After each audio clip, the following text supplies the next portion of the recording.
Hey, howdy ho, Lions fans. Welcome to the Detroit Lions podcast, episode 397.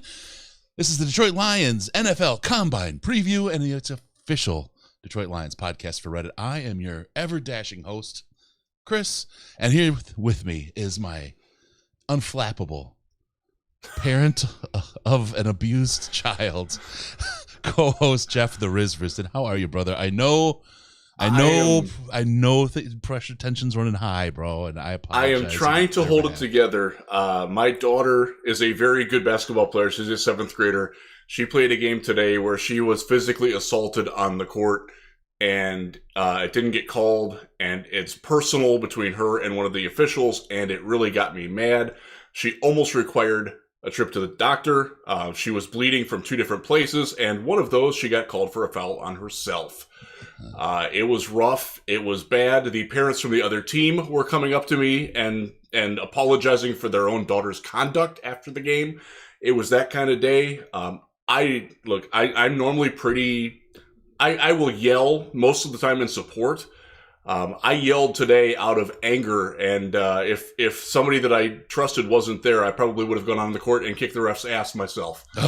You do not let that happen. I gotta let that go. It's so strange where you look at these crazy parents. Well, you say, look at those crazy parents getting involved in the game and getting on the field or on the court. Oh, I absolutely was one today, and I don't even apologize for it because you've got like a valid reason. You know what I mean? So now you start wondering, what's the reason for some of those other folks? I'm not saying to go charge the court. I'm not saying when my daughter's trying to block out on a free throw and the girl kicks her in the leg so she's bleeding and has instant swelling, and you don't call a foul on that, we got problems. Yeah. Oh, yeah. And I got it on video, too, and showed it to the athletic director of our school, and that official will not be back at Zeeland Public Schools. I can tell you that right now. Good news. Good news. All right. We'll keep. I'm better now. Thank you. I'm cathartic. I'm good. He's catheterized. Got my Senior Bowl shirt on. I'm happy. Oh, I used mine to dry the bench. All right. Today's show, we're going to preview and prep you for the NFL Combine. We're going to discuss recent Lions signing. We've got positional quality between drafts. This is a really interesting example, and I think it's going to help people kind of see things a little differently because it's all kind of ethereal and theoretical when people talk about it, but we've got some straight numbers around that. We're also going to do a bit of a deeper dive on the positional value argument in the draft. Got some data there and have a discussion set up for that. I think you guys are going to find that incredibly interesting. We got all that going on and a whole lot more. You know what it is? It's a great show, and it's lined up for you. Riz, you ready to do it, brother? Oh, yeah, let's do it. Let's kick this off and break it down. All right. Getting right into it. Those watching the videos, you probably noticed there wasn't a video there. It'll be there next week, I promise. All right, let's get right into it. Mike in the chat. How you doing, brother? Thank you so much. Asking folks to hit that like button. We appreciate when folks do that. It's super much love. Much love for us. Helps us with that whole algorithm thing, that whole YouTube deal. All right, let's get right to it. Lions have re-signed a player, Riz. He was your number 1 player on the roster, your top target for a re-sign this year. His name was special teams superhero Josh Woods. Tell me how this sends us to the Super Bowl this year. Well, he did have a team-high 13 tackles in the loss to Denver. So, I mean, that might have been a season high for any Lion this year. I should probably look that up. Yeah, Somebody will look that up for me. Somebody in the chat will look that up for me. I can't think of anybody that had more than that in a single game. So, look, he's worth coming. It's worth bringing him back. He's fast. He's somewhat smart on the field. We signed him off the Bears practice squad. He worked in. He played a lot of special teams. There's something to work with there. I don't want him starting, but he's earned the right to come back as a backup. Absolutely. Yeah. And price is right. Just as they did with Jason Kabinda last week, they preemptively signed a potential restricted free agent. They didn't worry about the tender or anything. They're like, hey, we want you back, so we're signing you. I like tender. That. I like the proactivity on that. Yep, they were already tender enough. They got him from the Bears practice squad midseason last year. Yep. It was a nice little snipe. That was one I'm glad that we got. He got a start, played 12 games, 28 tackles, and 2 quarterback hits. Not a bad keep. right? Not going to break the bank and gives us something we can use. I mean, look at our linebacking core right now. It's Derek Barnes, Tavante Beckett, and him, and maybe Anthony Pittman. That's it. They got to have bodies. He's a body who knows the system. He's better than a body. So I like it. It's not obviously something that's going to move the needle on all the people. They still have need at inside linebacker, off-ball linebacker, whatever you want to call it. Yep. But they have less of one for depth. This is somebody that you bring back, and you don't have to draft a guy in the 6th or 7th round as a potential depth piece as a result of it. Yes. I like it. Yeah, no, it's solid signing. Good move. Good kind of housekeeping type of thing. Had to say thank you to Joey two times. Chris is the smoothest voice of any Lions content maker around. I appreciate that, guys. You're all right. I like that guy. He interacts with me on Twitter, and he's good. He puts me in my place when I need it. I appreciate that. Good. He's oh boy. Griffiths, Dave, how you doing? What's the chance Captain Anzalone is back next year? I don't think it's high. I think he's already gone. I would agree. Based on what we heard at the Senior Bowl, and also just what he's posted on his own social media, I think he's ready to move along, and I think the team is okay with that. Mm-hmm. Not that he's a bad player or anything. It's just one of those. It's not a no hard feelings. It's just time to move on. Sometimes that happens. Time to roll. Yeah.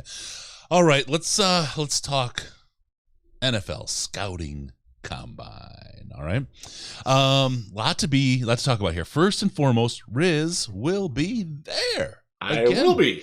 We will have our correspondent on site. Senior Bowl. That's it. We're everywhere, man. We're everywhere. Training camp, Senior Bowl, combine. God, I mean, where aren't we? I will be there for the coaching interviews on Monday or Tuesday and Wednesday, and the first wave of player interviews, which are Wednesday and Thursday. And then I do have to get home Thursday evening, but I'll be there for the first bit of it. The workouts, quite frankly, unless you're the very top of the media food chain, you don't get into the workouts anyways. We all sit in the media center, which is a giant ballroom in the Indianapolis Convention Center, the Sagamore Ballroom, if you've ever been there. And there's probably 500 of us watching it on 3 small TVs in front of the room. So it's actually easier to watch the workouts for us. And we do get the instantaneous results, but I'm pretty sure we can get those at home this year because they are still trying to steer some of us away for COVID issues, which has led to some interesting things going on with the Let me touch on that combine. Because they were going to keep the bubble, and the agent said, no, you're not. And if you do, we're going to recommend that our players don't work out at the combine. Now, here's where it got really interesting. And this is where I think there's some cracks in the foundation here. The coaches and said, no, that's okay. We just want the players to put their best foot forward. They don't need to work out if they're not up for it. Basically, what they said is, combine's not worth any. It's not valuable. We don't care if they work out. We'll go to the pro day. We'll interview them. We want to do the interviews and everything else. The workouts are there for TV ratings. While they're not gigantic, it does keep the NFL conversation going. You got to put a little disclaimer on that. It's the on-field workouts. The medicals and the interviews are still critically important at the combine, and that's what it was created for initially anyways, where all the prospects are seen by the same doctors. So you get that. Every player can meet with every team. They don't. Most guys meet with between, it depends on how hot of a prospect they are. But the Lions will meet. I think there's 275 players there, and the last I saw was that the Lions were scheduled to talk with 240 of them. So you're getting a lot. Now it's like a 5 to 10 minute speed dating thing. That's all the interviews are. Yeah. If you want to have more conversation, there are ways to have that. That's what the bars and restaurants and hotel conference rooms and things like that in Indianapolis are for. Yeah. And we will try to keep on top of those things too, because but yeah, as far as the on-field workouts, they are definitely for show. I don't even want to say that they're kind of for show. They are definitely for show.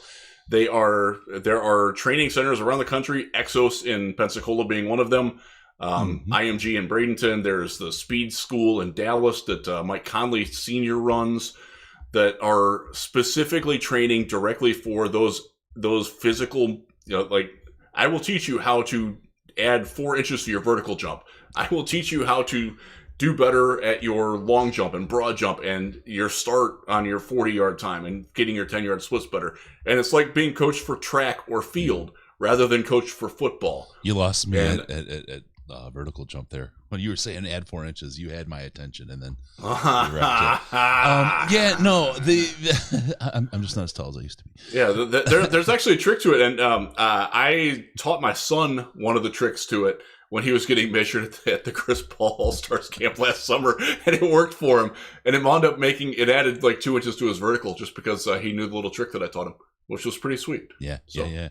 And it's absolutely right. It's almost not preparing for football. It's preparing for individual interesting skills. Correct. And often it creates narratives around players that maybe aren't really relevant to football itself, which love Kent Platt, Math Bomb, love his Rass, but that's where one of the kind of flaws in it comes in that how does that translate, because it doesn't necessarily, because there's certain tricks, techniques, and so on that don't translate to football that are being leveraged there. Now, is everybody using the same tricks? Probably, but it's the agents have figured this out. They really have. And like when you're looking at Kent's RAS scores, or relative athletic scores, they are it's a great way to evaluate player A versus player B and what you might be getting from them. Yep. Our friend Pat Kerwin has, and I forget what he calls it, but it's a basic explosion score where you're adding the long jump, the broad jump, and the bench press. And if it adds up to over 80, you've got a dude. And if it doesn't add up to 80, you've got a problem. Yeah. And it varies from position to position, the importance of that. But like at a wide receiver or cornerback or pass rusher, those are the things that you're looking for. What I love about Kent's thing, what he does is that he factors in the size of the player.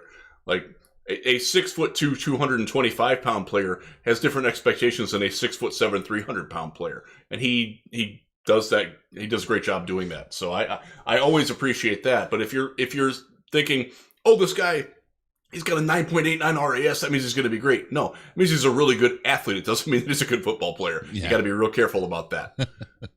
Absolutely. Chat's going nuts. It's hilarious. So here we go. I'm not watching. I just see. I need soothing breaths tonight, guys. I'm interested. It's because the kind of takeaway there was potentially damaging for the NFL, the TV rights for the combine. The whole thing. When you have people coming out and saying, we don't need the workouts. It's like we don't. You just part said, of it. You took away the biggest thing in March we've got, other than the biggest TV show in March we got. It's probably got more ratings and more money out of that than they get out of the whole entire NFL network for the rest of the month. There will be more people watching the running back day than watch the 7th game of the World Series if baseball ever plays again. Yes. And they might not. It's crazy how much that is. But just to talk about the inconsistency, former Lions offensive lineman Ode Ibushi tweeted out about it. And he's like, you removed the bubble for us as players during the season, and now you want these guys coming in to be in a bubble when they're not going to be in a bubble as soon as they're out of it. It's stupid. I will speak from personal experience. My daughter played in a volleyball tournament in Indianapolis in the exact ballroom where the convention center, where the team interviews are taking place, where we stand in front of the podiums. There was 78 volleyball courts in there with 12 to 15 girls on each team on each side of the net. Maybe 5 masks the entire week were seen. Mm-hmm. So it's not like the city of Indianapolis or the downtown convention center is enforcing this. There was a very weird fit, sort of power flex by the NFL, and it got thrown back in their face, and I'm glad that it did. We've got something here, and it has sparked joy for me. Marie Kondo would be proud. One of these 2 times got to do a Lions fans combine, like 20 spins around a baseball bat, chug a beer, then run a 40, crap like that. I would show up and compete. Dude, let's do it at the combine or at the training camp party. Riz, the Lions fans combine. Seriously, we could do. We could call it. We could get people to sign up. We'll come up with some prizes. That would be an absolute riot. Get Dan to do play-by-play. Dan Miller, voice of the Lions, do play-by-play for you running a 40. That'd be incredible. On a bat. That's a good. I like that. We got to flesh this idea out. All right, that's really sweet. This year's training at camp party, the Lions fan combine. Holy cow! This is going to be good. I already see. I like it. Oh man, it's taking it to another level. Yep, we'll show the NFL what's up. Get over here, Goodell. All right, it's good stuff. I like it. Okay, we got that. Let's get into the combine. Thank you, Mike. Appreciate that. He said he could promote it. That'd be fun. Yeah. What should we look for, and what do we want to see at the combine this year? And those, I think, are a little bit different things, but there's probably some overlap. Riz, the number one thing I'm looking for is Kenny Pickett's hand size. Oh God! You know what? That's gonna go ahead. Keep going. I've got. Let me see how I can do this. All right. I've got a video of Kenny Pickett's hand size. Yes, you do. Yes, you do. You shot it on the slide. So Kenny Pickett didn't measure his hands at the Senior Bowl. He did measure his arms, and they were 30 1/4 inches long, which is abnormally short for a 6'3" guy. He's got small hands. And I know other places have talked about this, so I'll do it briefly. He's double jointed in his thumb. Apparently I am too. I don't know. I got volleyball hands, so my hands are all messed up. But he's trying to get his hands bigger than 8 1/4, which is really that's really small. Like Jared Goff has small hands. I think he's right at 9. I want to say. Pickett with those short arms and short hands. That's a very real drawback for a lot of NFL teams, whether it's valid or not. I'm going to say that it's easier to throw a ball with bigger hands than smaller hands, but I'm not going to say that you can't do it with small hands. But it's fascinating that he's worked this hard at promoting what his hand, I got to get my hands bigger. Like he knows that. Like so that's how bad it is. We think, right? Okay, now this is where we need some special work from you folks. Okay, we got Zapruder film action going here. Yes, this is a Zapruder film. I swear to God, this is Kenny Pickett's hand. Our guy Colin shot this at the Senior Bowl. He wouldn't do the measurement. He skipped it. So we got one. We need our math geniuses to be able to figure this out. Okay.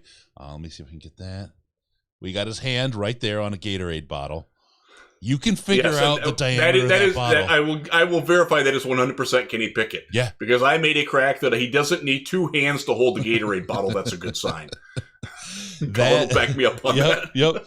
So that is his hand. Now, if we can take the diameter of the bottle, do the circumference measurement, and we can do an assessment here of what we've got right now with Kenny Pickett. Nobody else has this smart. news. Have him do it. He's good with like the cosine and tangent. We're all on edge waiting for we're all on edge waiting for our final college acceptance notification on Friday. So he's not doing any extra math. Oh man. Okay. So yes, there it is. If anybody wants to try to do the math on that, get a Gatorade bottle, do your circumference, work it out what his hand would be. I would love to see it. That's the closest anyone's got to some kind of measurement. We've got a straight look at his hands there for you. So you're off and running. Colin, great job on that picture. That was spectacular work on your part. It was. Colin was really good at being a I don't want to call him a gopher because that's not right, but being like a show producer, showrunner. He's got a few, like if what he does for a living on the side doesn't work out, then I kind of think it's working out pretty well for him based on how we know him. But if it doesn't, he's got a future as a $11 an hour showrunner for a low budget radio show. He did great on the show too. I mean, a lot of feedback about what Colin did. I'll give you guys. We need more Colin. We have more Colin coming.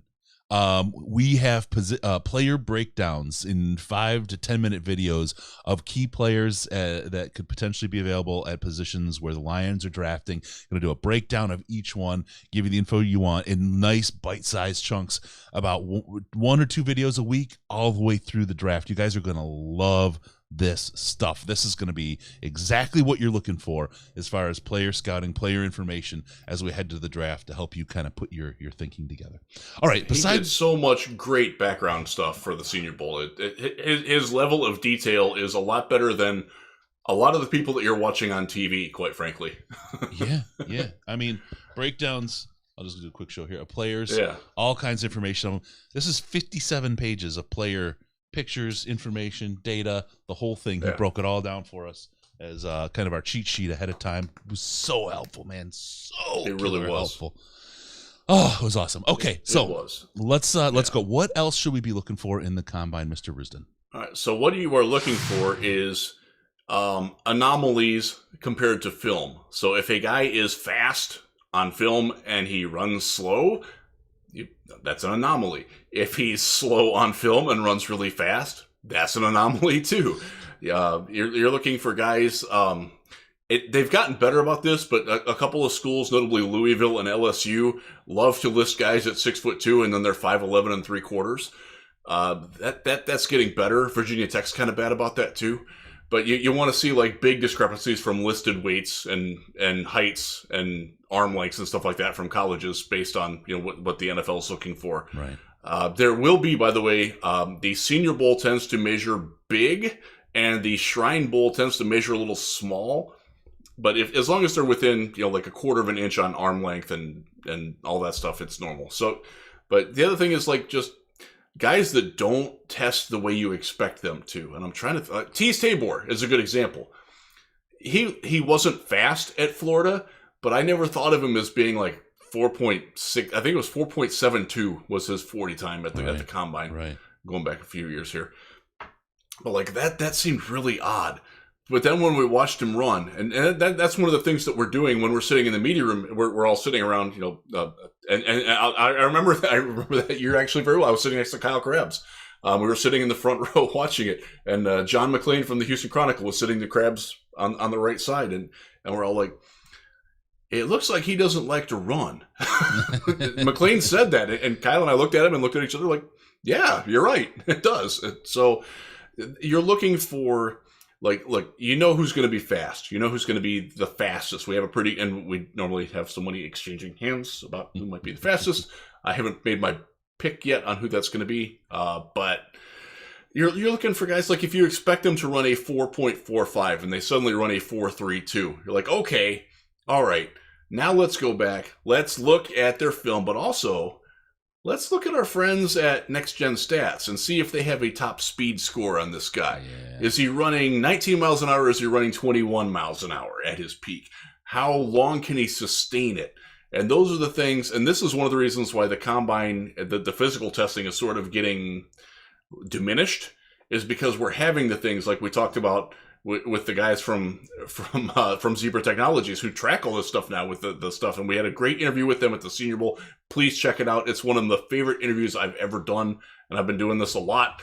I learned so much from that. It was so eye-opening what's happening with football and the future of football and how it's being used, how those sorts of things are being used. This is a primary example of how you use it. Okay, what is a 4.4440 run versus top speed? Excuse me, I'm getting a spam call.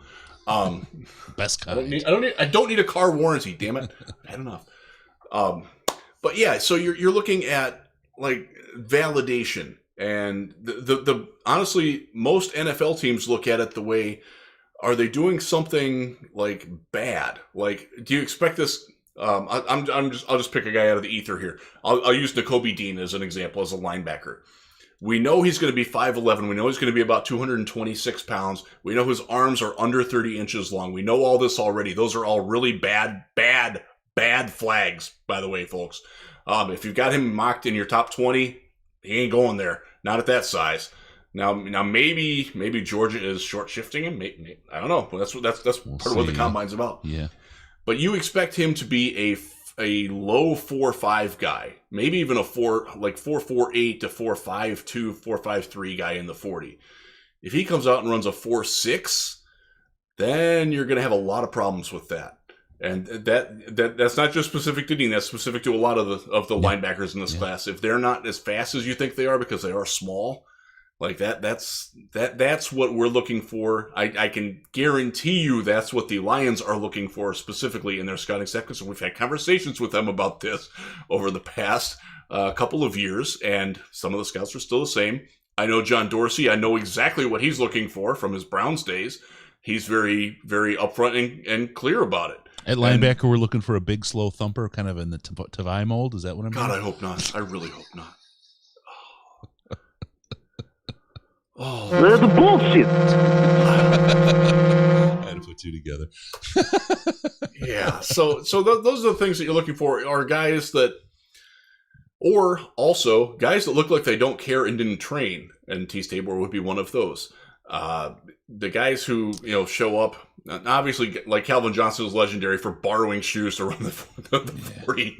Like, okay, Calvin's just a freak. Like those guys don't exist very often. But if you're looking at a wide receiver that doesn't understand, so they do the drill where they get a pass here, they get a pass here, and they got to catch it and do it. And when they don't know, like they've never practiced that drill before, like it doesn't matter how well they do in the drill. It's like, you've had all this time. This is the biggest job interview of your life, and you show up and you don't know how to do the drills that have been the same for 10 years. And it happens every year, Chris. I know. And who's the agents bizarre that are telling these guys that it's okay not to, right? I mean, I think of a guy like I think of Tibbs. He's going to have an agent that's going to tell him, don't work out. You can only hurt your stock. Correct. I disagree.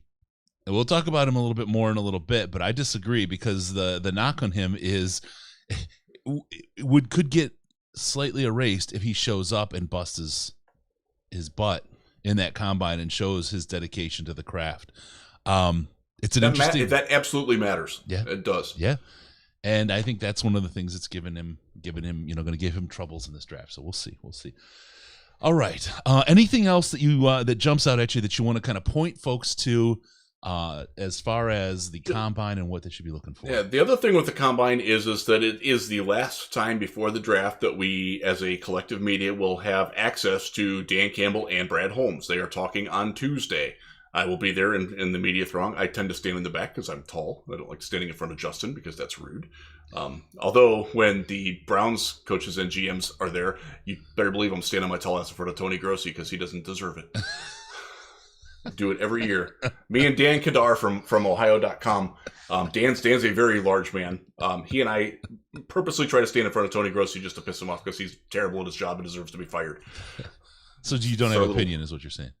Exactly. Okay. Yeah. Okay. Yeah, but I won't do that to the Lions guys because the Lions guys are nice. They're in general one of the best media groups in football, and I say that.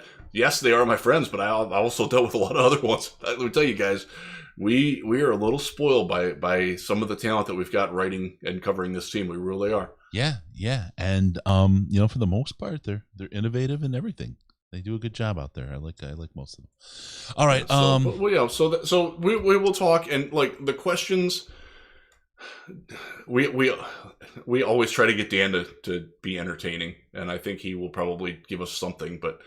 We're learning pretty quickly that Brad says, he has a lot to say. He had a lot to say. He had a lot of nothing to say. We'll miss him. To quote Tool's eulogy, that's his sort of way to handling press conferences. Now, the fun part is that, and I'll give Matt Patricia some credit here. Matt, after he did his podium interview, called a group of us together and gave us a 20 to 30 minute side thing outside the room and talk straight shit, man. Like, hey, if you think we're doing this, we're not. If you think we're not doing this, we are. Like, he was really like upfront about it, and it was really cool. And I definitely appreciate that about Matt Patricia.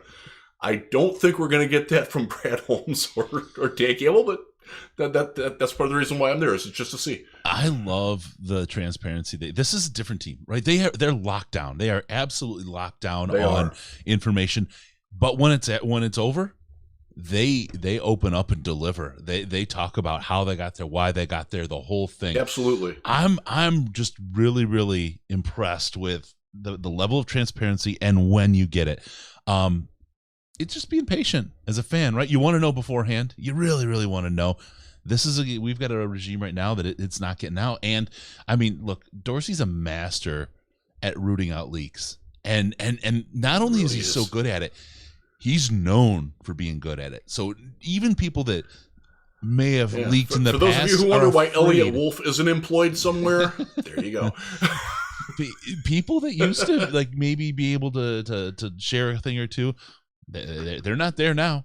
Nope, they know better because exactly what you said. Ask Elliot Wolf what happens. You do not want to be the person on the wrong side of that. Just remember when John Dorsey had the number 1 pick in 2018. There were embedded beat writers with the team that thought until about 6 hours before that Josh Allen was going to be the pick. No, that wouldn't have been a bad pick. No, in retrospect, it wouldn't have. I would have hated it at the time. Yeah. My bad. You know, we make mistakes. We make mistakes. Yeah, we do. You learn from it. One of the things that I'll digress very briefly here. One of the things that I learned from the Josh Allen debacle is that you don't count out guys that have that natural presence to them. And that's something that you got.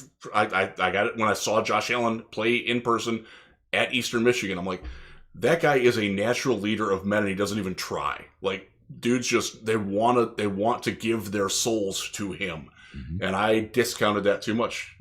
And looked at the things that he couldn't do rather than the things that he could do. So if you don't evolve on things like that, you wind up not being employed very long. Yep. All right. I want to really quick, Chris, don't be surprised to see defensive tackle, defensive end, and a linebacker, 32nd and 34th. Tons of high talent there. Absolutely. I mean, as I sit here today, and last week I was here too, I'm thinking that's where you get your defensive ends, your edge guys is 32 and 34, and then you're full, right? The tank is full. You're good there. I just really, really like who's available there. I like the value of what you get there. Just there's a lot of really, really good talent at that position there. And whether Jermaine Johnson makes it or not, right? That's okay. Iffy. There's still other guys there that are absolutely available, and linebacker for sure is available as well. I'm not sure we go DT there though. Riz, I think they go later.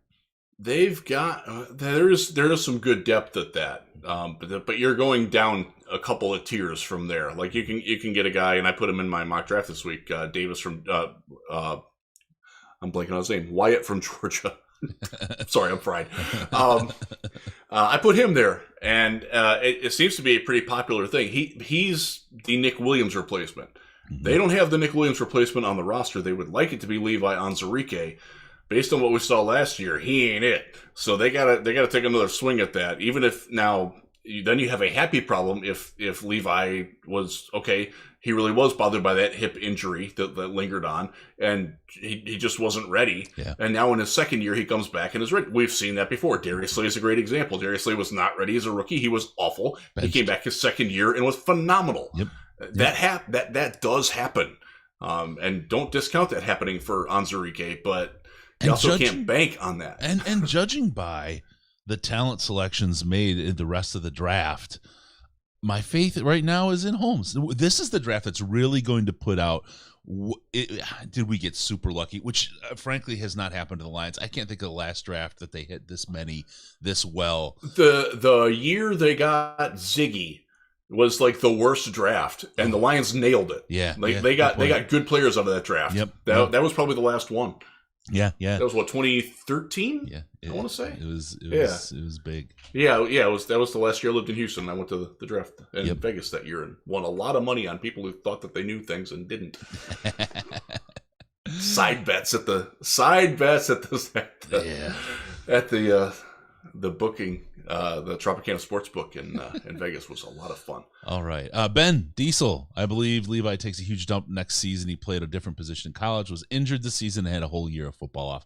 Absolutely. That could happen. That's good. I won't discount it, but I need to see it. Yep. I need to see it before I believe it. Yep. Honestly, I'm there with that. And I think you got to give this year to see it, though. You just have to. I don't want to say believe, but you can overdraft at a position out of fear, and we've got so many other gaps. You have to be confident in your position you made last year, or your decision you made last year, and start filling some of these other giant gaps that we have. Yeah. Okay. Anything else on the combine before we move on, Riz? Not really. I'm looking forward to going to the one city in America that still considers the Who a contemporary music act on their local radio stations, but WFBQ never change. All right. Bob and Tom's still funny there for some reason. I want to touch on something that, it seems like a very kind of ethereal discussion, and very theoretical. People discuss it and they're like, this, that, they could be better one draft than the other. That kind of, not positional value, but positional quality, the quality of the talent that appears at a position between drafts. And this year is a great example. Everyone's like, you got to get your quarterback. You got to get your quarterback. This is the year you have to get him because you need a quarterback, right? And it's like there's some sense to that, right? There's some common sense in it, and it's generally a pretty good kind of. I mean, the Lions, play. they only have one quarterback on the roster right now. Right. They need a quarterback. Yeah. And if your guy's there, you go get him. But nobody wants to say that he's the guy because they're a little cautious.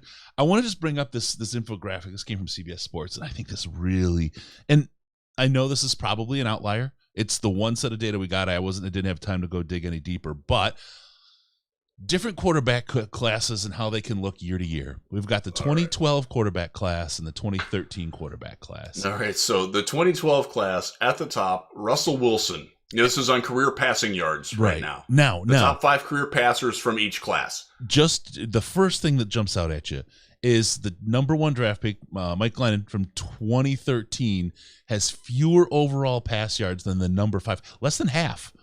Or just over half, like barely over half, than the number 5 from 2012. So the 2012 draft, let's just go through the names. It's Russell Wilson at the top, Kirk Cousins. Now, Wilson was a 3rd-round pick, I think? Yes, 3rd. Yeah, 75th overall, yep. Kirk Cousins, 4th-round pick by the same team that took in quarterback number 2 overall in Washington. Ryan Tannehill, 3rd. He's had a productive career. He's had a Jared Goff-like career. Yeah. Andrew Luck, 4th, was obviously off to a great start before the injuries happened, and he retired early. And first overall pick, by the way. Yes, he was. 4th out of that draft class. Yes. Tannehill was, I think, the number 8 or 10 pick out of Texas A&M, and some of that was based on the fact that he was a wide receiver until his penultimate college season. So, and then 5th is Nick Foles, who's won a Super Bowl. Oh, God, yeah. At 14,000 yards is 5th. So you start with Russ at 37,000 yards, passing yards total, and you roll down to 5th where you have Nick Foles, who's got 14,000 overall. Yeah. Right? All right. So then 2013, you got the giraffe, Mike Glennon. 7,025 yards. He's far and away the best. Well, I guess not. Geno Smith. So Geno was a 2nd-round pick. He was, I think, the 2nd quarterback taken. I want to say at 6,917 yards. The Jets tried really hard to make him a starter. I'm not going to say that it's all on Geno that he failed there, but he didn't. He wasn't. He was never somebody that anybody got excited about unless you went to West Virginia with him. Like right. That's just who he was. So then there's the number 1 quarterback, the first quarterback taken in that draft, E.J. Manuel. Threw for less yards that year than an atypical Jared Goff year. 3,767 in his career. That was a Bills mistake. Moving on. 16th overall. But let's talk about him for a second, because he was the first quarterback in that draft, and like I'll think back to this. Everybody thought that quarterback class was hot garbage. Like, you can't take any of these guys. And there were, I will, because this was the draft where I was in Vegas, you could make a prop bet if there were going to be any first-round quarterbacks or not, and the money was on no and not yes. So But here you are. Let's just say you're a team in 2013. You're the Lions right now, as they stand. You got to get your guy. You got to get a quarterback. You need one. E.J. Manuel went first. He was the guy who went first. Is E.J. Manuel your guy? Or do you want to go with Geno Smith, who was the next one taken in the draft? Seriously. I mean, that's what you wind up with. What does that fix? Are either one of them better than Jared Goff? Did they fix your team at all? That's the risk of going crazy, and that's the positional difference. Yeah, the position's important. Yeah, he's the quarterback. He leads the offense. He's really, really important. But that's why it's so much more important to understand the quality and the talent level at your draft compared to other drafts as well, because then you wind up with a Mike Glennon, a giraffe. You know who the Bills replaced for E.J. Manuel? Ryan Fitzpatrick. There you go. Yeah. He's Ryan murdered Fitzpatrick. So many. and again, Ryan Fitzpatrick at that space and time was probably viewed very similarly to the way that Jared Goff is viewed by a lot of us right now. Okay, if you get a good team around him, he can win. He's probably not going to be the reason why you're winning, but he's also probably not going to be the reason why you're losing. Yep. And Fitzpatrick, from there, his career took off as he bounced around. He wound up being really good at that. But he wasn't bad. Like, he didn't have a bad year. I'm looking at his 2012 season right now. 16 starts, he went 6-10. Completed 60% of his passes, 3,400 yards, 24 touchdowns, 16 interceptions. Was in the top 5 most sacked quarterbacks that year. He was middle of the pack, basically where Goff is. Yeah. They threw that away for E.J. Manuel. E.J. Manuel, that's a rough one. So there's a lesson there. Look, you know, Chris, and guys who watch this show a lot, I'm not a Goff long-term supporter. But if you think you're getting a quarterback that's better than Jared Goff in 2022 in this draft, I don't think so. This is a conversation that I want to have later. And don't go crazy, folks. This is going to be peak off-season conversation. But if you put Jared Goff on the Rams, do they still win the Super Bowl this year? Oh, no. Right? There's an argument to be made, both for and against. I don't think they do, but I certainly think that they're a playoff team, as they were last year. And, I mean, as a Lions fan, sure would be nice to be in the playoffs. So we've got a lot of work to do, a lot to talk. We will have that conversation later. But I just thought this was an important the longer lesson there, and just to go over the last 2 names on there, that looks like Matt Barkley. I don't have my readers on. Yep. And the 5th one, oh my God, Landry Jones. Holy crap. So I need to go back and look at this draft now. Talk amongst yourselves while I look this draft up. 1,300 yards for Landry Jones. He was not better than who's the guy in Pittsburgh? Mason Rudolph. Yeah. All right, so there you go. That's the idea. I gotta look this draft up now and see what other quarterbacks. Talent level at position between drafts. So look, you can make the argument that we need a quarterback. We should pick it. If it's our guy is there, he's there. Certainly, that's it. But understand, where does he stand in the talent ladder? Right? Just because he's the best quarterback in this draft doesn't necessarily mean he's a good quarterback or better than what you got. And do you want to put E.J. Manuel on the team and to replace Jared Goff? I don't know that you do. I think you could build the team a lot better by using that value of that pick to get a different position filled and continue moving forward with the plans to when the time is right, see what the right idea is at quarterback for your team. So the quarterback sequence, I'll go through this really quickly. Mm-hmm. E.J. Manuel first at 16. The next quarterback was Geno Smith. He was 39th. The next one was Glennon, taken 73rd. So you're 3 quarterbacks in the first 75 picks. You got to skip again to the 4th round. The first pick of the 4th round was Matt Barkley. Then you go down Ryan Nassib.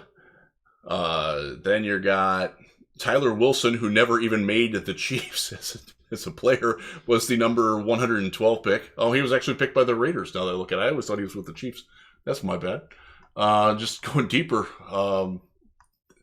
there's not hardly any quarterbacks taken. Like I'm down into the 6th round now, and there isn't another quarterback. Like that's barren, dude. Yeah. Brad Sorensen, number 221, taken by the Chargers. Zach Dysert from Miami of Ohio. I knew he was going to fail because he had poor taste in school. Sean Renfrey from Duke, who I think was with the Lions for a training camp or 2, was the number 249th pick. He actually threw 3 passes in the NFL, so good for him. Good for him. That's your quarterback class that year. Oh, B.J. Daniels, I missed him. XFL star B.J. Daniels. There you go. Or not XFL, AAF star from South Florida. That's rough, man. Like that's... This quarterback class, I'll tell you right now, is better than that. Indeed. But I don't know how much better. Mm-hmm. And at the top, you just can't think that the best quarterback in the draft is the guy. You really can't force. Like I personally, and I'll go back in time here. Matt Corral is certainly better than those guys. Kenny Pickett's absolutely better than any of those guys. Malik Willis is not now, but he certainly has the potential to be better than any of those guys in a year or 2. But again, he's not now. He's not. Right. You watch that Liberty film and you tell me that that's an NFL quarterback right now that's ready to go in? No, I'm sorry. He's not. It doesn't mean he can't be, because there's a lot to like to work with there, but you've got to work with it to get it to come out. Yep. Sam Howell is probably in the caliber of Mike Glennon, Geno Smith. I would say that's a rough equivalent. I don't think you want to take that 32, 34. No. All right. You can't force it. There you go. So there is definitely a difference in talent. Just because you're the number one quarterback in a draft doesn't mean you're now. The trick is find your Russell Wilson, find your Kirk Cousins. Right. Who's that in this draft? Is it Caleb Ellaby? Is it Malik Willis? Is it my guy Dustin Crum from Kent State? Maybe. I don't know. We'll see. Dustin. All right, so we got all that. We talk about that, and it's just part of the conversation, right? This whole idea of drafting and evaluating talent and finding out who you take and when you take them is nothing short of a calculus equation. And then it's definitely a multivariate equation, and there's answers that there's variables you don't know and you can't control for and you can't solve for. So there's just a little bit of art to that and luck to that as well. So just you try to control for all the things you can, and one of the things is really looking at the talent. Just because they're at a high position in the draft doesn't mean they're the guy to fix everything that ails you at a position. I'm curious now. I want to do that for pass rushers, because I know there's been some big time pass rush flops. Yeah, no, it's that get taken high. Then, and the problem is that it's very difficult, as with a quarterback, to find a top shelf pass rusher outside of the top 20 or so picks in the draft. Now, the Lions actually resurrected one this past year. Charles Harris was god awful in Miami. The Dolphins fans still hate him. He led the team in sacks last year, 7.5. Played pretty darn well, quite honestly. But that's, that to me, he's the George Johnson exception. Remember George Johnson cashed in on his 11 sacks and went to Tampa and got cut after a year, sold their money. Yeah, great comment. I'd be real careful about signing Charles Harris to come back because of that experience, and that's for too much at least. That unusual, right? Yeah. For too much, yeah. Jeffrey and Tina K9. I hope Rogers has a horrible manscaping accident. wouldn't wish well, but that would make a heck of a commercial. He just came off of a bender of a cleanser, man. Yeah. Followed by an FTP. There you go. Thank you, Jeffrey and Tina. Sad Thank that he you broke up guys with his both woman actually friend, for joining and being members on the channel. Them, a couple other folks have joined. Join the membership. You get fun little icons. You get access to the Slack chat. You get all kinds of good stuff. You can support us through your membership here. Interestingly, we've got membership. We're setting up. I talked about it last week. We're setting up the OnlyFans. I don't know whether to laugh or be offended. My application was rejected. It was an error on my part. We'll get it fixed. We don't have that set up quite yet, so we're working on it. But I laughed hysterically when I saw that OnlyFans rejected me. They don't know that you're not Antonio Banderas. You got to send in the pic of Antonio. Yeah, that's actually what I have to do. And that's it. Easy does it. Don't forget cbd.detroitlionspodcast.com. Head on over there, cbd.detroitlionspodcast.com, and take care of your head. Pain, anxiety, insomnia, it's all available there. They give us a little kickback. If you use coupon code LIONS, you'll get 55% off. The secret, though, sometimes they have a lot better sales. So just look and make sure. Good stuff going on over there. Have tried, and I've had a lot of people try other stuff around the folks and that are selling it, because it's available in a lot of places right now. And I'm just straight up, Diamond CBD, the people we're partnering with are the folks that have delivered the best stuff. The best stuff. cbd.detroitlionspodcast.com. Take care of your head. Take care of the show at the same time. We'll all feel good afterward. All right. Let's get into it. I want to talk a little bit now about positional value and what it means, because I want to talk about it specifically in the context of one player, and I'm gonna do some appreciative inquiry, Risdon, with you. Okay. All right, so let's go into it. So first off, I want to ask you, this is about Kyle Hamilton. He's polarizing for a lot of people as far as taking him second overall. I can see the argument against it. I completely understand it. Hutchinson's my guy. Tibbs is my guy. I totally understand your argument. I believe it, okay? And I understand why you're making it, and you make great points and fair points. Here's a point, though, around the whole argument against drafting Hamilton being positional value. Okay, so we'll talk about this a little bit here. I want to ask you, Riz, using your prognosticator hat, so if you need to put it on, go ahead and do that. Based on what you've seen of Kyle Hamilton, okay, He gets drafted. He's in the NFL. Where do you think he will rank as a safety after his first year compared to the rest of the safeties in the NFL? He's going to be, I think, pushing the top 5 right away. Okay, that's I don't disagree. What about year 4? At 4 years in the league, where do you think he's going to be? So at that point, like Matthew will be gone. Kevin Byard is also he should be top 3. Mm-hmm. Like it's tough to think of guys that are good now that will still Jesse Bates, Kevin Byard. Like a lot of the other guys are kind of getting Marcus Williams maybe, but like he's naturally physically more skilled than any of those guys coming out as prospects. Sure. So now we'll think about, so now we talk about the cost, right? The cost of what's it going to cost to put him in. Number 2 overall draft pick has a $7.2 million cap hit in 2022. Basically, if you take the money over the course of the contract, it's about $10 million a year. Okay. Yeah. If we look at him at $7.2 million in 2022, and we know the cost is going to go up for every position, but we're just using right now as numbers, and we'll have to do the NPV on this later.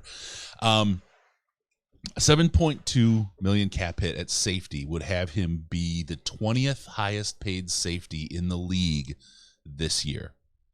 And if you're using the 10 million number, he'd be the 14th highest paid safety this year. So if you think he's going to be top 5, and you're saying we need to sign Williams, you're getting a hell of a deal signing Kyle Hamilton. So they're picking him 2nd overall. Williams is gonna get a little over $16 million a year according to PFF, right? Probably. Yep. Yeah, and he's gonna be 30 by the time his contract's over. Correct. So you've got some things to think about there. You look at, let's see who else we have. Jesse Bates. He's looking at $12.9 million a year. He's going to get franchised. Bengals aren't letting him go.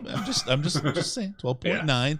Yeah. You got Matthew, $16.2 million a year for 3 years, and he's 29 years old. I think that's high, but he's getting 15 anyways, probably.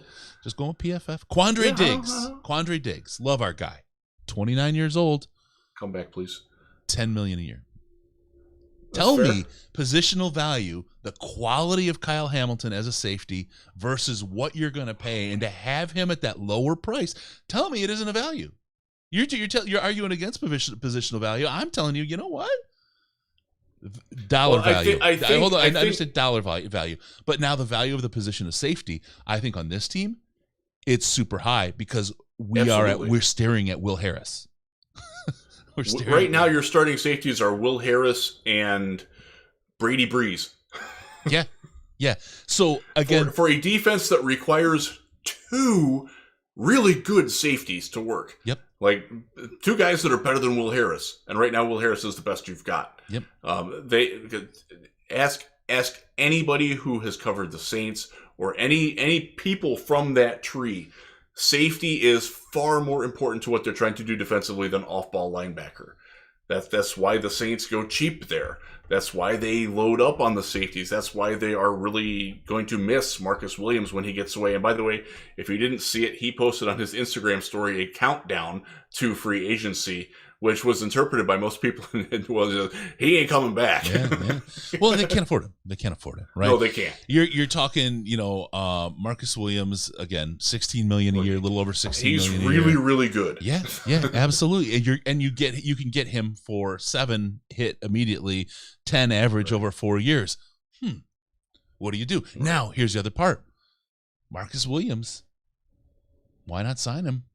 And get Hamilton, because you need 2. I still don't see putting Will Harris on the field. That's a lot of money at safety, right? And you're banking. If you make Will Harris your number 7 defensive back, where he's your number 4 outside corner, your number 4 safety, that's perfect for him. And it's perfect for the team because that multiple use role helps you in case of injury, right? It helps insulate and then makes the position of safety cheaper. Look at how he played when he played corner late in the year. He wasn't terrible. Like he showed some ability at it. Like let him practice at that for an offseason. Turn him into a corner. Yeah. See what you got. And then you've made both positions cheaper. It's exactly what you've done. So even though you invested $16 million and then $10 million into the position, you've made it actually hit less than that because the next guy up is a guy who's a lot less. Yeah, you don't want that. So anyway, that's just kind of the argument I have around that value, and the positional value of safety for the Detroit Lions. Other teams, it's not as important position. People are talking. I see in the chat. Where does it go? Sorry, Okuda. There it is. Zach J. His only chance is probably moving to safety. I disagree. And I completely disagree with that. I will say the only thing this is very rhetorical, but the only thing I'll say is Cam Akers. Bingo.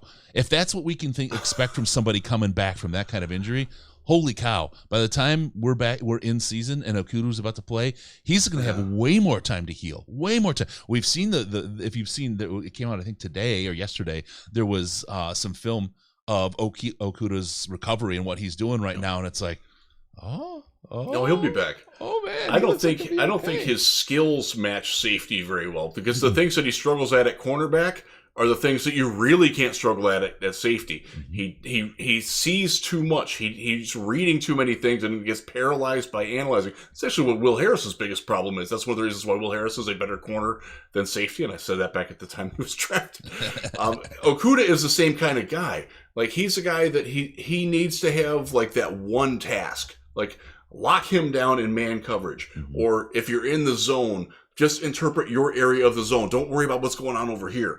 He does that too much as a corner. That's why he struggles. If you move him to safety, that gets exacerbated. That gets worse. So I'm completely against moving him to safety, because I don't think it's a good fit at all for what he does or his mentality. Yeah, I agree. Yeah. I fully agree. So there's a lot there. There's a lot to pack down. Again, I'm going to go back. Gotta pray that he comes back. So far it's looking pretty good. So yeah. I will go back to the conversation and say, I recognize there's a lot of good arguments for Tibbs or Hutch. Although, Riz, I know you want to touch a little bit on Tibbs that you had talked about. And I don't say I'm not telling you those are wrong or that you're absolutely nuts for making those arguments. I'm just telling you where I sit right now. I look at Kyle Hamilton as the guy that's going to be the biggest impact, especially if we kind of follow the two edge rushers at 32 and 34. And then you're looking at wide receivers in third. All of a sudden, you look really good. You pick up a linebacker somewhere along the way. Bada boom, bada bing. It's like Super you're reading my mock offseason version 4.0 that's coming out hopefully Saturday. I've bled into your brain, Riz. Sorry. It's okay. No, I drafted some of it today. I got it laid out. Got to be organized when you do these things. I want you to talk about about Tibbs, because you had made a great point, and we just barely touched on this, and I want to let you kind of rock that again. I don't remember what I said. I remember what I said before the show. Do you want me to go into that? Yeah, that's exactly what Okay, it was before the show. So one of the things, I've been crash coursing myself on a lot of players lately. Kayvon Thibodeau is one of them. And one of the takeaways that I came away from is that I like him less the more I watch him play. And it's specifically the games that aren't the marquee. Like, everybody knows the Cal game. Like, he tore that poor bastard up. He looked really good against UCLA, against a guy who was hurt. Their right tackle was injured, couldn't move his right leg to the outside, and Thibodeau attacked him. It was the other games that he played, and this goes back into the last season, not this year, but the year before, when he was healthy, that it's like he makes like one or two like just incredible plays a game, but the rest of the time you're like, where's he at? Like he and it's weird because another number 1 overall pick, Jadeveon Clowney, had this problem with the Texans, and Texans fans by and large hated him for it, was because he would make splash plays every now and then, but it was only like 2 or 3 plays a game where you're like, oh, that dude's special. Like, the rest of the time you're like, what? Do something. You got the stick meme, like, do something. Like that was the pretty common theme with Clowney in Houston. And I'll tell you this, Kayvon Thibodeau is nowhere close to the freak athlete or technician that Jadeveon Clowney was coming out of South Carolina. He's not even in the same ballpark as Myles Garrett as an athlete. Right. Nobody is. Watch that dude at the dunk competition. Holy crap, dude. You see him in the Celebrity All-Star game? Yeah. Oh my God. Freaking love Myles Garrett. But that dude ain't there. Like, there's a lot of, I don't want to say he doesn't care, and I don't want to say he's soft, because I don't think that's right. I just don't think he's that good all the time. And that's troublesome. That's something that worries me a little bit. And it's, I'm actually writing it up, and I will have that up hopefully sometime before the combine too. Yep. Because one of the players that I'm going to be watching at the combine and paying attention to how he's talked about by agents and team people. That's one of the big reasons why we go to the combine, is to get the dirty on all these things. I'm gonna just keep my ears open on that. Sitting at the JW Marriott bar at 4 a.m. with Bill Belichick walking in with a giant goofy ass smile on his face. Mac Robinson practically falling over his feet trying to, Coach! Yep. Love you, Mac. So this is a thing again. I will go back to the positional talent argument. I see the argument for Hutch in the chat. Hutchinson is from Easy Does everybody holds the Georgia game against him. I will just say this: watch David Ojabo in that game. You tell me who's better. Yeah. What I look at it now is Hutchinson compared to edge players, right, in other drafts. So, and that's what you're looking for. Is he Myles Garrett? No, he's not. Is he a Bosa brother? I don't think so. Is he TJ Watt? No. Is he JJ Watt? Hell no, he's not. He's not far away from them. He can be Cam Jordan. He can be Julius Peppers did it for a really long time. I don't think that Hutchinson has that sort of longevity, but I think as a guy who can consistently get you 12 to 14 sacks and pretty good run defense while doing it, yeah, I think he can do that. Yeah. And Peppers, I think, was the number 2 overall pick. He was just a freak athlete, and I don't think Hutchinson is to that strength level. One of the things that made Julius so great was that he was quick, but he was also just ridiculously strong for his size. And I don't get that sense out of Hutchinson. Not that he's weak, but that's not what his game is. Yeah. When I think about Hutch, what I think about is he's going to be a star in Detroit, to use Easy Does It stuff there. He'll be a star. Nationally, is his impact at that level? And I don't know. I don't know. It's tough to. He's not as good as Chase Young was coming out as a prospect. Yeah. And take what you want from Chase Young, who got dogged for one really bad game where he was being cut, blocked, and triple teamed. And I think Washington. Well, and there are some unsubstantiated rumors that Washington might be trying to move him. Yes, I don't buy those for a second. Yeah, those were pretty wild. Most Washington Commanders fans are pretty damn happy that they've got Chase Young. The Young's counterpart on the team, Montez Sweat, is the level of player that I think Hutchinson can be. Mm-hmm. That's a pretty good, not a star player, but a really good all-around football player who's going to get you 8 to 12 sacks. I remember his stab at Senior Bowl, man. He was the one-armed bush rush, man. I love that, and it works in the NFL too. Yeah, that's fun. Yep. I think Hutchinson's a better athlete than Sweat. I think he's got a little bit more swivel to his hips and looser ankles, and I think that's important for what they're trying to do with him. I think he can play more as in the Trey Flowers role of an off-ball linebacker, where he actually might carry a tight end to the safety some point, might have to get outside into a screen pass. I think he can do that better than what Sweat does. But you're looking. That's the kind of guy you're getting in Hutchinson. And I'll say this, I think his floor is incredibly high. I don't think there's any chance that Aiden Hutchinson is a bust. He might not live up to expectations, but this is a guy who's going to be a very solid NFL player at worst for the first couple of contracts that he gets. Yep. And if you're worried about, if you want to get a guy that you're sure is going to be part of your team that you can't miss, you absolutely want Hutchinson instead of Thibodeau. It's not even a question. Yeah.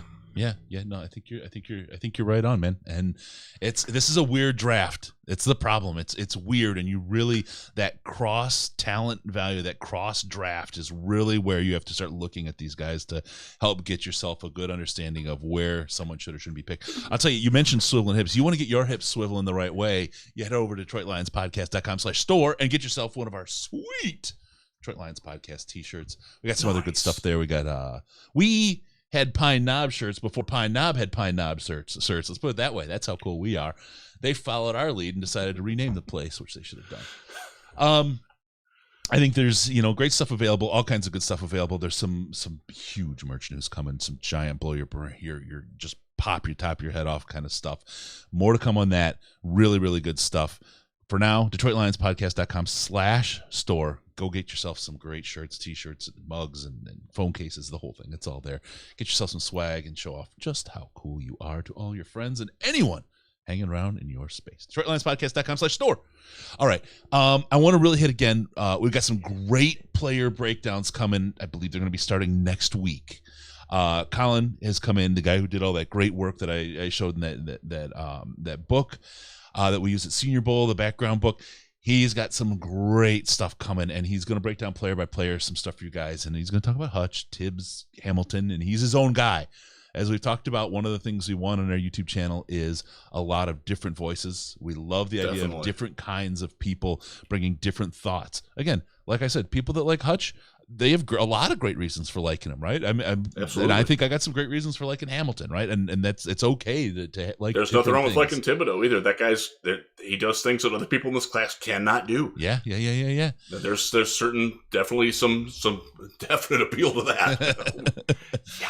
So he's got some great stuff. You guys are going to love it. And it's going to be in that digestible kind of, 5 to 10 minute format where you can get just what you want and get the real down low real quick. It's really great stuff. If you see the Squid Game meme there. Good stuff. We got some good stuff going on in the show. I'm going to have to watch one of these TV programs. I don't know any of them. Oh God, yeah. Squid Game was fun. It was fun. Also, we got the draft party coming up. Some good stuff. We also have our annual mock draft coming, and that's going to be huge. A lot of good folks that Kula. Got to give a shout out to Kula, who on Twitter had gone back. She's like missing football so bad. She went to our mock draft and said, "You guys nailed it. Holy cow! You even got Amon-Ra. You guys nailed that thing." It's like, yeah. I believe that was Scott Bischoff who had that. Yep, it was. But it's real research. It's not Scott reading other people's stuff. I've communicated with Scott a couple times recently. He's in for it, and he does work with Woodward Sports right now, by the way. And if you get a chance to check him out in there, please do it, because he is a definite reason to watch there. Go to Micro Mike first. He's got good stuff too. Okay, dude, let's. Mike.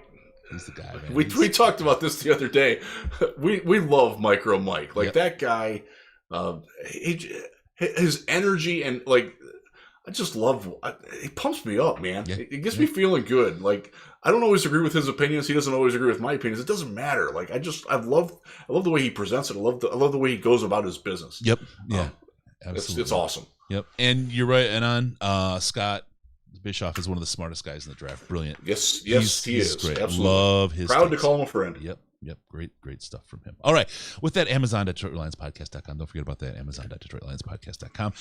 The draft party, we talked about that. We talked about the mock draft coming up. Key NFL dates coming up. It's really March 16th. Right. I mean, the deadline to get your transition players named is going to be and franchise players is going to be March 8th. So that's kind of the next big thing, I think, to see who's going to be available. Not a big deal for the Lions. It is a big deal if you want Jesse Bates or Devontae to see Adams. who's available, right? Yeah. And then the 16th is when all heck breaks loose. So we'll get in there, and then right after free agency, kind of the rush ends. We're going to do the mock draft. It'll be the end of March, early April. So we'll have you going on that. A lot of good stuff there. Yeah. Draft is at the end of April. Yes. I don't remember the exact dates, but it'll be fun. It's gonna be a great show. It's good stuff. All right, I gotta say, we've done it. And remember, don't forget about us on Patreon, patreon.com/Detroit Lions Podcast, patreon.com/Detroit Lions Podcast. Go get yourself some of the awesome Slack chat information that you get there. If you get in for $5 or more a month donation on Patreon, you get access to the Slack. It's the most intelligent Lions chat on the internet. I say it every time. It's no joke. It is a great place. It's life-saving in the off-season to have the conversations that go on there. Multiple different channels. Lions chat is the main chat, but there's Dynasty League stuff. There's mock draft. We're doing a lot in the mock draft thing now, and it's really good discussion on a lot of players that we talk about here. If you want to get further into that, that right now tends to be the channel that I pay most attention to, so I'm most active there. But there's some great minds in there that are having really intelligent, like thoughtful, provocative discussions about different players and different strategies. I love it. I will pimp the mock draft channel for you. Yep. There you go. All right. With that, also follow us on Twitter at DET Lions Podcast. DET Lions Podcast. We appreciate you when you do that. It helps us out. Also, the like and subscribe on the YouTube. That algorithm is its own thing, and we just need to remind folks to hit those things. It means a lot, and it's super helpful when you do that. It gets people to see what we do and helps us, do what we do like we do. All right. Also at Jeff Risdon on the old Twitter machine, at Jeff Risdon and at DET Lions Podcast. If you want to interact with him, if you want to give us a call, go to Detroit Lions Podcast. It's on Skype, all one word, or call us on the Lions line at 929-33-LIONS, 929-335-4667. And be sure to go to DetroitLionsPodcast.com, subscribe to the podcast. That way we can show up in your ears automatically. I will tell you one thing. There's potential for a Saturday show, so maybe we go into 2 shows a week for you guys. So just keep your eyes and ears open. That's for the people that stuck around. All right. Be sure to, we said, just go to DetroitLionsPodcast.com, subscribe. Why do they want to subscribe, Riz? So they can come we can come into their ear holes automatically. There you go. All right. There's some people from Jeffrey Green in the chat. Some people that say drafting Hamilton over Hutchinson would be the worst mistake the Lions could make. What's your guys' take? No, the worst mistake would be taking a quarterback there. Yeah. Oh, God. Oof. All right. Thank you for tuning in. We're going to see you next time on the Detroit Lions Podcast. Remember, no pants, no toasters, no hot tubs, and no problems, baby, because we're your Detroit Lions and Reddit connection. Thank you, everyone.